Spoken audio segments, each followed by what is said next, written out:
ನಮಸ್ಕಾರ. ಇಂಡಿಯಾ ಫಸ್ಟ್ಗೆ ಸ್ವಾಗತ. ನಾನು ರಾಹುಲ್ ದಯಾನ್. ಶತಾಬ್ದಿ ಮುಗಿಸಿದ ಸಂಘಕ್ಕೆ ಅಂಕುಶ ಹಾಕುವ ಸಾಹಸ ಶುರುವಾಗಿದೆ. ಕಲಬುರಗಿಯಲ್ಲಿ ಇದೇ 23ಕ್ಕೆ ಪಥಸಂಚಲನಕ್ಕೆ ಪ್ಲಾನ್ ಆಗಿದ್ದು ಸಂಘರ್ಷಕ್ಕೆ ಮುಹೂರ್ತ ನಿಗದಿಯಾಗಿದೆ. ಚಿತ್ತಾಪುರದಲ್ಲಿ ಬ್ಯಾನರ್ ತೆರವು ಮಾಡಲಾಗಿದೆ. ಇತ್ತ ಸರ್ಕಾರದ ಧೋರಣೆಗೆ ರಾಂಗ್ ಆದ ರಾಜಣ್ಣ ರಸ್ತೆ ನಮಾಜ್ ವಿಚಾರ ಎಳೆದು ತಂದಿದ್ದಾರೆ.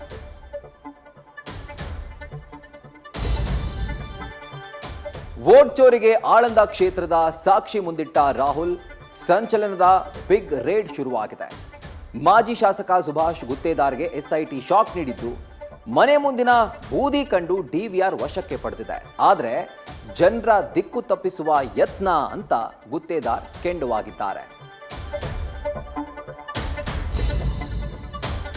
ಬೆಳಗಾವಿ ರಾಜಕೀಯ ಮತ್ತೆ ಸದ್ದು ಆರಂಭಿಸಿದೆ. ಡಿಸಿಸಿ ಬ್ಯಾಂಕ್ ಪಾರುಪತ್ಯಕ್ಕಾಗಿ ಪೊಲಿಟಿಕಲ್ ವಾರ್ಗೆ ಚಾಲನೆ ಸಿಕ್ಕಿದೆ.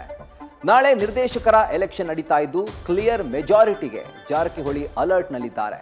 ಇತ್ತ ಹುಕ್ಕೇರಿ ಚುನಾವಣೆಗೆ ಹೈಕೋರ್ಟ್ ಅಸ್ತು ಎಂದಿದ್ದು ಕತ್ತಿಗೆ ರಿಲೀಫ್ ಸಿಕ್ಕಿದೆ. ಹಾಸನದ ಅಧಿದೇವತೆ ಹಾಸನಾಂಬೆ ದರ್ಶನೋತ್ಸವ 9ನೇ ದಿನ ಪೂರೈಸಿದೆ.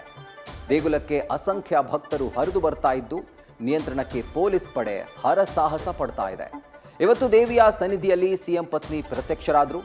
4 ದಿನ ದರ್ಶನ ಭಾಗ್ಯ ಕಾರಣ ವೀಕೆಂಡ್ ಭಕ್ತರಿಂದ ತುಳುಕಲಿದೆ. ಹಿಂದೂಕುಷ್ ಪರ್ವತ ಶ್ರೇಣಿ ಮತ್ತೊಂದು ಭೀಕರ ಕಾಳಗಕ್ಕೆ ಸಾಕ್ಷಿ ಆಗ್ತಾ ಇದೆ. ಕದನ ವಿರಾಮ ಮುಗಿದ ಬೆನ್ನಲ್ಲೇ ಯುದ್ಧದ ಕಾರ್ಮೋಡ ಕವಿದಿದೆ. ಪಾಕ್ ಸೇನಾ ಶಿಬಿರದ ಗೋಡೆಗೆ ಸ್ಫೋಟಕ ವಾಹನ ಡಿಕ್ಕಿ ಹೊಡೆದಿದ್ದು ಮಾರಣ ಹೋಮವೇ ಸಂಭವಿಸಿದೆ. ಇತ್ತ ಪಾಕ್ ಏರ್ ಸ್ಟ್ರೈಕ್ ನಡೆಸಿ ಕ್ರಿಕೆಟಿಗರ ಜೀವ ತೆಗೆದು ಹೇಡಿತನದ ಪ್ರದರ್ಶನ ಮಾಡಿದೆ. ನ್ಯೂಸ್ ಫಸ್ಟ್ ನಿರ್ಭೀತಿಯಿಂದ ನಿಮ್ಮ ಪರವಾಗಿ.